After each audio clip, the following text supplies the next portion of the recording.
એ આંધીમાં બદલાવાનો છે આંધીમાં. અને આજે વોટ ચોરીનું કૌભાંડ રાહુલજીએ તો પકડ્યું જ, પણ અમિતભાઈ અને ગુજરાત પ્રદેશ કોંગ્રેસ સમિતિએ પણ પકડ્યું. અને કોના ઇલાકામાં પકડ્યું? પેલા બુટલેગરના ઇલાકામાં.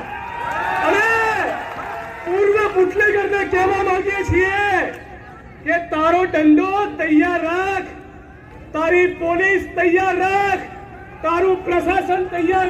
એ આંધીમાં બદલાવાનો છે આંધીમાં. અને આજે વોટ ચોરીનું કૌભાંડ રાહુલજીએ તો પકડ્યું જ, પણ અમિતભાઈ અને ગુજરાત પ્રદેશ કોંગ્રેસ સમિતિએ પણ પકડ્યું. અને કોના ઇલાકામાં પકડ્યું? પેલા બુટલેગરના ઇલાકામાં.